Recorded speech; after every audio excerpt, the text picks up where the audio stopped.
and official friends group of Voyager's National Park.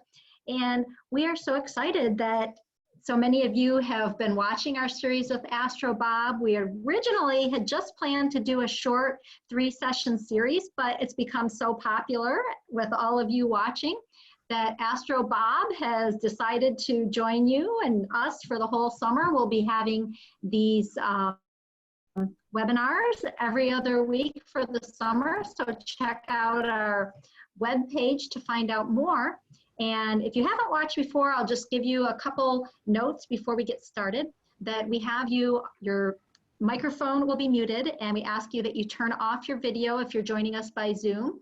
And check on the comments box, because that's where we'll post any links that Astro Bob mentions. And use that to tell us where you're watching from. And if you have questions for Astro Bob, type those in the comment box, because we'll have time at the end where he'll answer them. So we're going to go ahead and introduce the main event, Astro Bob. That he fell in love with the night sky when he was just a kid, and he loves to share that passion with people of all ages. He was a photographer and the photo editor at the Duluth News Tribune for 39 years before retiring in 2018. He's taught at University of Minnesota Duluth Planetarium. He's written 3 books. The most recent is Urban Legends of Space, that examines science versus pseudoscience in astronomy.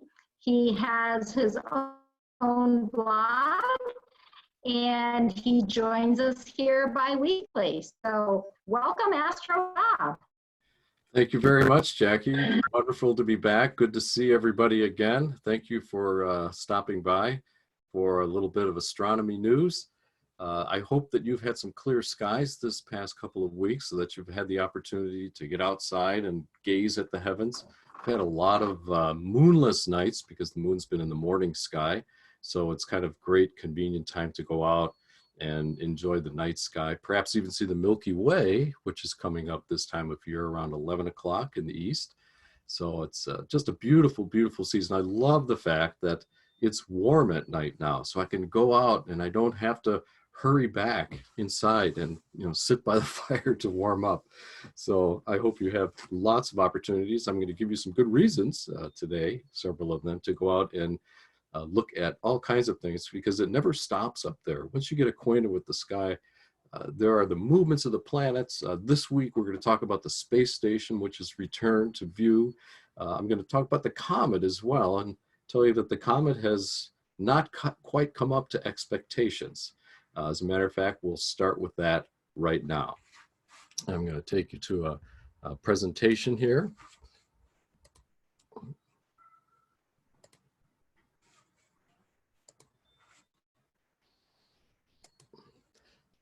And you might remember this. We talked about Comet SWAN. Remember that one from a couple of weeks ago. This comet was first visible in the southern hemisphere about a month and a half ago, and it was brightening rapidly. We thought, oh my gosh, by the time it makes it up north, it should be a spectacular, well, a fairly spectacular sight, at least a naked eye comet from a dark sky.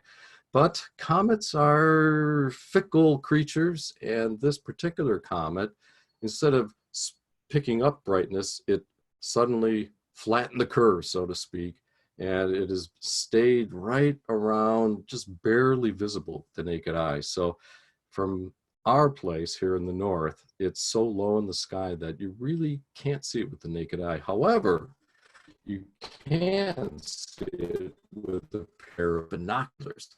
Now, I got up this morning about 2:30. I drove out to the country where the sky was dark, got an unobstructed view to the northeast, which is where the comet is located right now, and set up my telescope and camera and looked at it in my binoculars. And this picture, which was just taken with a telephoto lens, here's our little Comet SWAN right there. This picture shows kind of how the comet looks in a small telescope or even a pair of binoculars. It was just a small fuzzy spot and easily visible from a dark place, but only about 1 fist high. If you reach your fist out towards the horizon, only 1 fist high, so it's kind of low in the sky. I'll show you a map on how to find it. Through my telescope, what a view, very different. with a little light gathering power. I could see the blue color that you saw in the time exposure photograph and a very pretty tail through the scope. Here's how to find it for the next few mornings. The comet transitions from the morning sky into the evening sky. So if you want to go out before dawn, you can use this map. You're going to find this map and the next map I'm showing you on my most recent Astro Bob blog. Just Google that and you can download them both and use them right out in the field. You need to find Cassiopeia in the morning. That's a familiar W-shaped constellation. You might know it already. And then you drop down below Cassiopeia to this sort of bright star at Perseus called Mercury. And here's what the comet looks like night to night, or I should say morning to morning, right? On the 20th, it's right by this sort of bright star called Algol in the constellation Perseus. And then it jumps to, it slowly slides to the left during that time. When it's finished with the morning, it moves on into the evening. And of course, that's a great thing because you don't have to get up at 2:30 or 3 o'clock to see it. Instead, you can go out at the end of evening twilight, which is around 10:30 for many of you, and look to the north. When you look to the north, you can find this bright star Capella, and then use Capella and Mercury, there's Mercury again, to track down the comet. Again, both of these maps, go to today's May 19th, Astro Bob, to download these to help you to find it. Don't expect to see too much, just a little fuzzy ball if you have the binoculars, but a little more than that, like a tail, if you have a telescope. I did not see it with my naked eye. I did see this, and you have been watching this too. I am certain you guys have seen the planet Venus in the western sky. This was on a lake just a little north of town. I went out and my gosh, it was a still evening. How wonderful to see the planet reflected like that in the water. Well, the planet is about to say goodbye. It is going to depart the evening sky in the next week and a half. So if you want to see Venus one last time before it transitions from evening star to morning star, I suggest you go out just like 45 minutes after sunset, maybe an hour after sunset, look low in the west. Venus is going to be dropping quickly towards the sun. This is me. I got a pair of binoculars. This is the method. I want you to try this. As Venus appears in twilight this week, take a pair of binoculars and point it at the planet. And the reason I'm showing you this photo is because sometimes it's hard to hold binoculars steady. They get really shaky. So if you buttress yourself against your car like I am here and point your binoculars, you get a much steadier view. And guess what you're going to see? Look at that. It's a little crescent. And this was just taken with the same lens I took the comet with. This is a telephoto lens, and it easily shows Venus as a crescent, as will your pair of binoculars. Why does Venus look like a crescent? Well, good question. I'm glad you asked, or thinking of asking. This is the situation. Here's the layout. Venus is an inner planet, right? It orbits around the sun it orbits between us and the sun, as you can see. We're on the outside looking in. And right now, Venus is almost directly lined up with the sun. You see it here? Here's the sun, here's Venus, here's you. And because it's almost lined up with the sun, only the very edge of the planet is lit by the sun. We just see that curved edge. That's why Venus looks like a crescent. On June 3rd, it will be nearly perfectly lined up with the sun, and we call that a conjunction. That happens on the 3rd, and you won't see Venus because it'll be straight in front of the sun and invisible. It'll be lost in the daytime sky. After the 3rd, though, it will swing around this side of its orbit, and it'll reappear as a crescent in the morning sky, and then go through the remainder of its phases as it completes its orbit. So that's why you see Venus as a crescent, and also as a half, and as a tiny full moon, and it cycles back and forth over a couple of years. Well, Venus is going out with a bang. That's the good news. I hate to lose my favorite bright planet, but here you can see in this panel that I've made on May 17th, I was back on Sunday, Venus and Mercury were both in the western sky at the same time. Venus is dropping down, as you can see here. These are degrees, by the way. That's how high it is, or was, on the 17th. That's about a fist and a half, held at arm's length. By the 21st, which is Thursday, Venus will just be 1 fist high, about 45 minutes after sunset in mid-twilight. But right next to it, 1 degree away, will be the planet Mercury. So this is a great opportunity for you to see Mercury and Venus together. Bring a pair of binoculars to help you find it. And once it gets a little darker, you should be able to see Mercury easily with your naked eye. Over here on the 24th, the moon joins the scene. So you got a beautiful final pairing, a fond farewell for the planet Venus before it becomes the morning star in the morning sky. Things are always happening in the sky. Things are coming, they're going. It's Grand Central Station up there. Right now, and for the next few weeks until the beginning of June, the International Space Station has returned to the evening sky for viewers in the Northern Hemisphere, which obviously the United States, Canada, wherever you're living. This is a photograph of the ISS, as it's called, which orbits 250 miles high above the Earth. You can see its spectacular solar panels. I imagine many of you have already seen a space station before, and you've noticed that it has a slightly yellowish color to it. Well, you know why now. Look at those panels.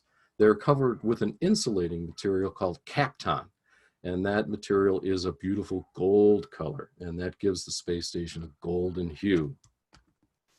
Here's a time exposure of the ISS. During a spectacular aurora, it decided to just scrawl its signature right across the northern lights, and so I took a picture of it. This is a 30-second exposure of the lights and the space station. Just to give you an idea of how big it is, it just looks like a star when you go out and look at it, a very bright star. But it's actually as big as a football field. Here you can see the yard line markers there.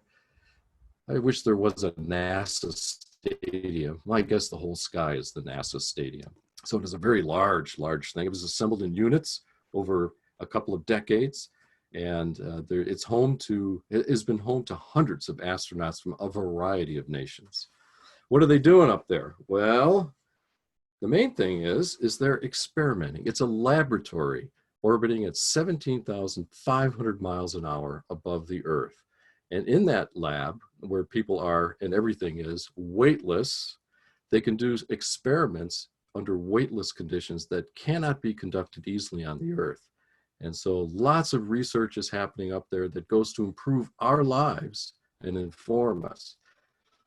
This is NASA astronaut Kelly Nyberg, and she's working with a plant experiment in this photograph. Of course, it's not all work when you're aboard the International Space Station. It is playtime too. And this is the part that really makes me want to become an astronaut. I'm a little too old for that now, but my gosh, if you're listening and you'd love to do it, imagining you could sit in the cupola of the space station and just gaze out the windows at the Earth below. Isn't that a wonderful view? A little Earth gazing. Instead of looking at the moon, we just do some Earth gazing from the International Space Station. There's lots of photography. People, all the astronauts, they love taking pictures. Who wouldn't, right? You can just take your cell phone and point it out the window. This is a beautiful photograph taken at night over the Voyagers National Park, northern Minnesota region. And you can see at night what the cities look like, kind of spiders here lit up with their lights. And Winnipeg is over here. Here is Duluth, where I'm talking from right now.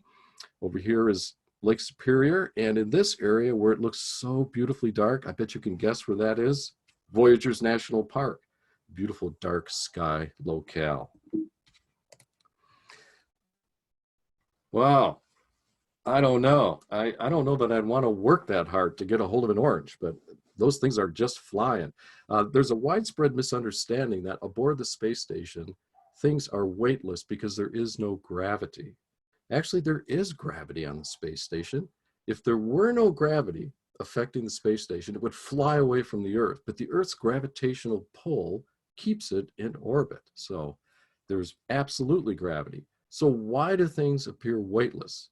They do, because the space station is falling all the time. It is falling around the curvature of the Earth very rapidly, but it's moving so fast forward that it doesn't crash into the ground.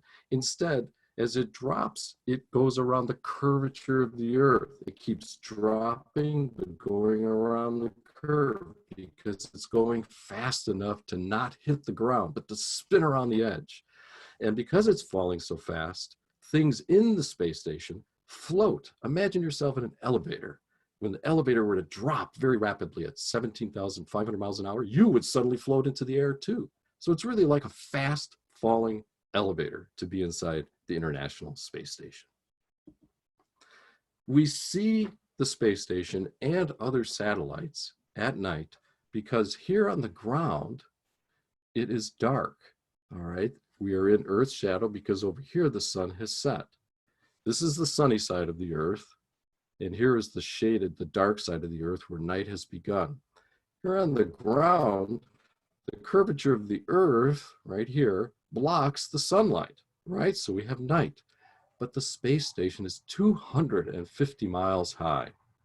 That's high enough, but it can still pick up the sunlight the way a mountain peak is still brilliantly illuminated after the sun has set for the people who live in the valley at the base of the mountain. Same thing.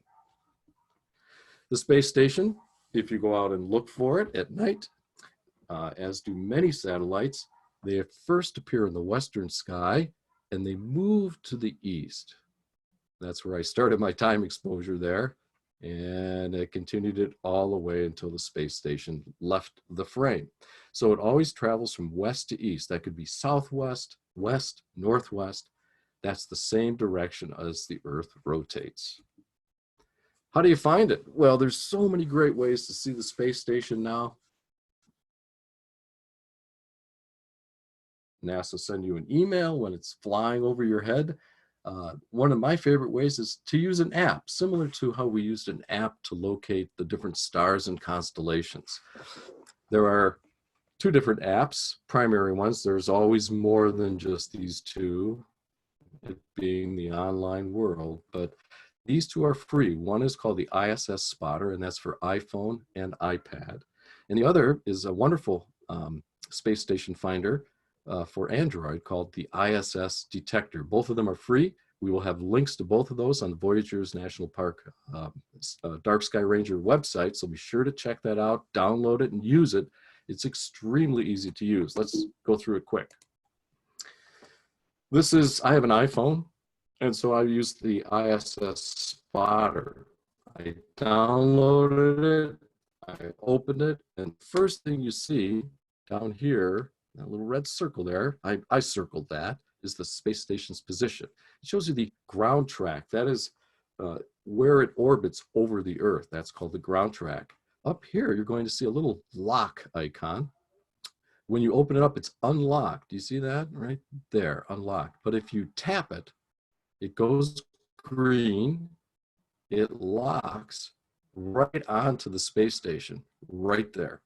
And you can actually watch it move in real time in its orbit across and over those different countries and locations.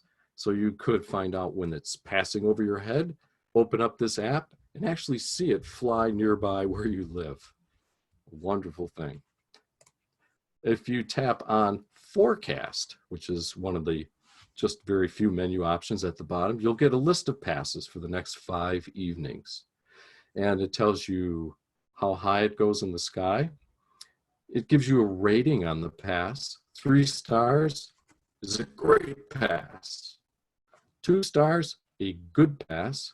And a 1 star, you know, maybe you don't want to, well, see them all. I like seeing them all. The ratings are based on how high the space station is. When it's really high up, it's easy to see, so that's a 3 star. When it's really low, it might be tougher to see and gets lost in the trees. If you click on one of those dates, you tap it, it's going to take you to this screen. This screen shows you where the space station starts on the compass, what direction, which is southwest, and where it ends, which is northeast. Down below it, you can see additional information about when it's visible, and how far away the space station is when you're viewing it, and so forth. You can also set an alarm, so it alerts you in advance. Hey, be sure to get out. The space station's coming over pretty quick. I like that feature very much. There is another way that you can find out when to look for the space station for wherever you live.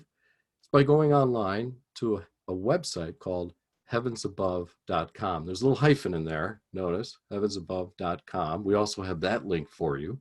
Not only will you get a list of times, but you'll also get maps. Jackie, do you want to take me away for a moment? Take me away. Here I am. Good to see you again. Good to be back.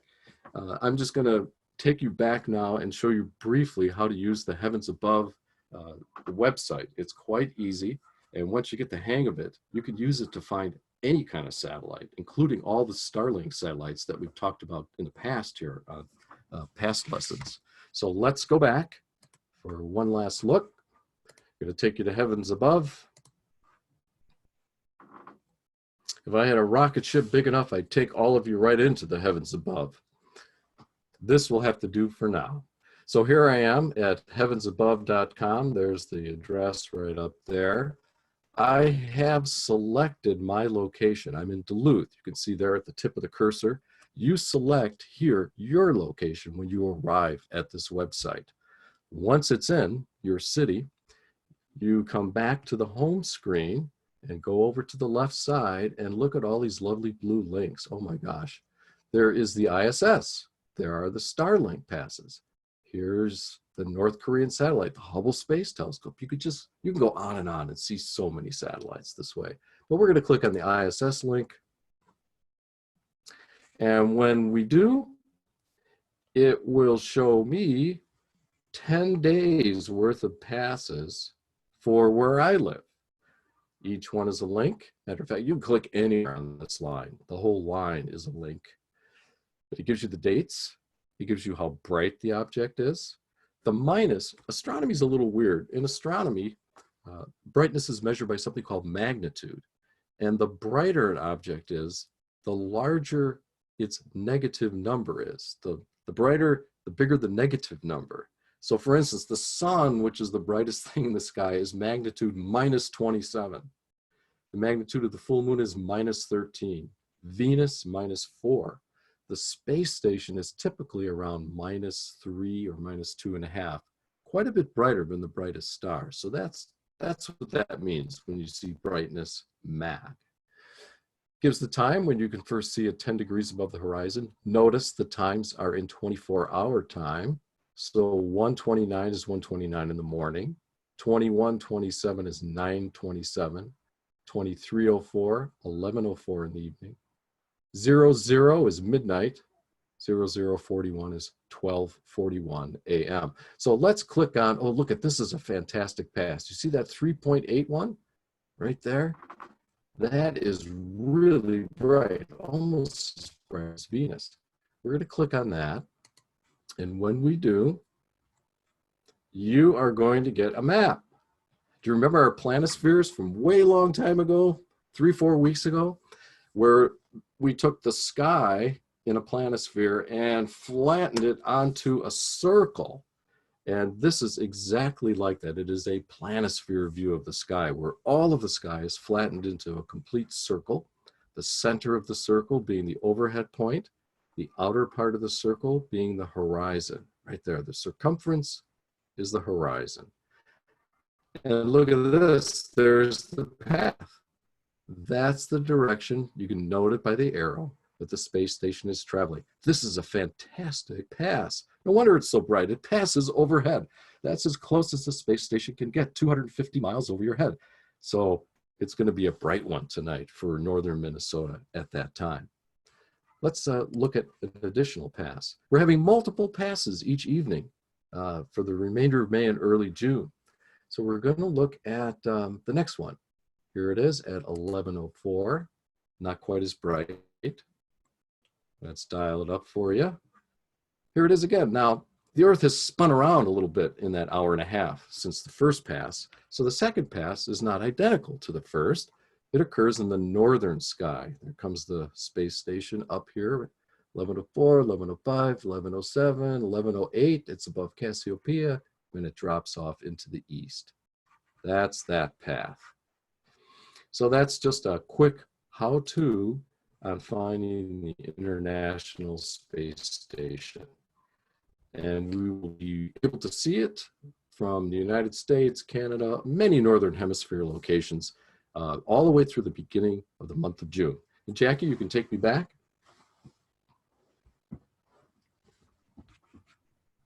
Hello again. I missed the space station pass last night because I was involved in something, but tonight I know I'm definitely going to be out there, and I really hope you'll be out there too.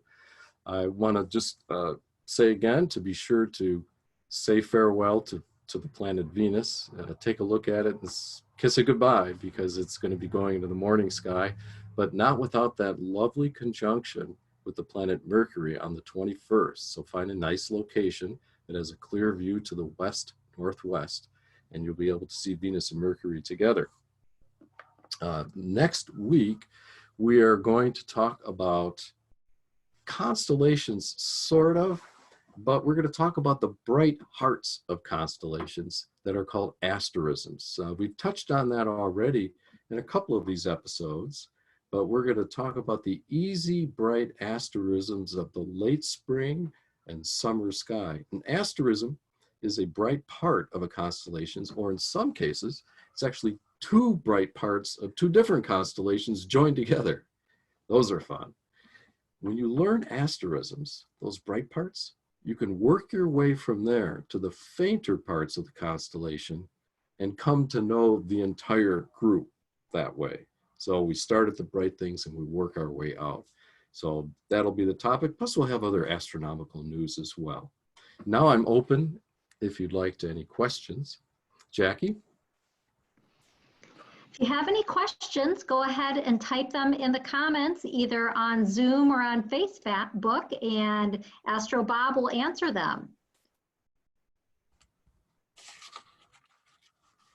And you can also let us know if you plan to be out there and get a view of Venus.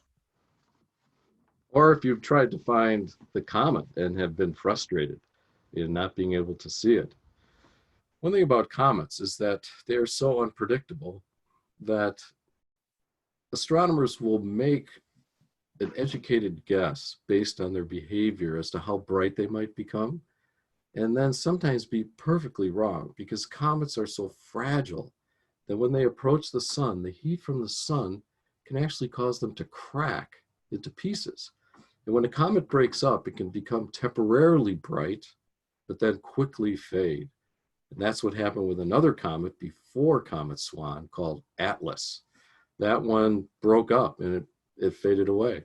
We will have another comet coming in July that, at least right now, is predicted to become bright enough to see with the naked eye in the dawn sky once again. So it doesn't look like we have any questions coming in. Oh, here there is. Couple just popped up. All right. All so right. It says, we've been watching Venus sink for weeks. It disappears fast now. I think that's more just a comment, or if there's anything you'd like to say about that, Bob. No, that's great. There are so many, it's so wonderful when people look into the sky, because there are so many different cycles up there. And similar to being connected to the natural cycles of a forest, say the run of a flower, or the appearance of a certain insect, or the needles that appear on tamarack trees, whatever. There are these beautiful cycles that also take place in the sky. And Venus, watching it drop down and then reappear in the morning, is another one of those wonderful cycles. So I'm really happy that you've been observing that. Thanks for your comment. All right, we have another question. They say, we enjoyed seeing your meteorites and we're wondering where you got them from. Those meteorites, I buy them from, I went to the Tucson Gem and Mineral Show. That's one place. And I got to know some of the people that deal in meteorites, who actually jump on airplanes immediately after they hear of a new fall somewhere on the planet. They try to get there, and they either look for them by themselves, or they pay the local people a certain amount of money. They negotiate. They bring these back. and then they slice some of them up, give some of it free to museums, keep some for their collections, and then they sell the remainder. And I know some of the people, so I purchased from them. And some of these people will sell their meteorites on eBay. That's a very common place to find them. You have to know which people are safe to buy from and know that you're getting something genuine. But it is wonderful to be able to touch a meteorite, to know that you can nowadays buy something that once came from the asteroid belt, actual piece. I call them my aliens because they're the only true aliens we know about you can actually touch. Those are meteorites. All right, we've had another question come up. It says, in February or March, we saw a train of satellites around 9:30 p.m. around the Ursas for several days. What are those?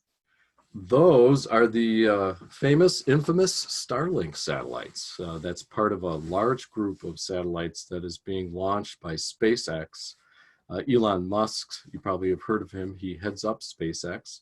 And what they're attempting to do is launch, I'm trying to remember the number now, 32,000, I think it is, an enormous number of satellites total that would provide global internet access. There are still large areas of the earth where there's no internet available.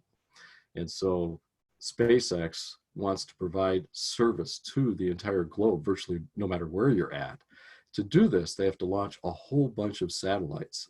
That has made some people disgruntled because these satellites some people don't want to see the naturalness of the night disturbed by so many lights, but they launch them 60 at a time. And for the first few days, especially, the satellites are near one another in the sky, and they form this chain, or this train actually, of moving lights across the sky. Over time, they move the satellites into their individual orbits, and the spacing becomes greater and greater and greater. So you saw one of the Starling trains. Speaking of Starlings, there's going to be a new launch, the next 60 of them. There are 420 right now in orbit. The next 60 of them will launch sometime around the 20th or 21st of May. And just a reminder to everyone, if you haven't had a chance to watch the webinar that Astro Bob talks about the Starlink, we do have that on the Voyager National Park Association website. All right, I don't see any more questions coming up, so we'll go ahead and wrap up for this evening. Would you like to say anything else before I close us out? Well, of course I would. Keep looking up. I'll leave you with that. All right, thank you, Astro Thank Bob. you very much. And as a reminder to everyone that tune in again in 2 weeks from today at 4 o'clock on June 2nd, it'll be. And if we have any kids watching and you're enjoying these live videos, we're starting a new video series for kids live on Facebook called Kids Ask. And if kids are interested in writing their questions for Voyager's National Park, for the Voyager's National Park biologist, you can write in your questions about animals or wolves and he will answer them. That will be on May 27th at noon. So we'll see you next time for Astro Bob on June 2nd. Thank you.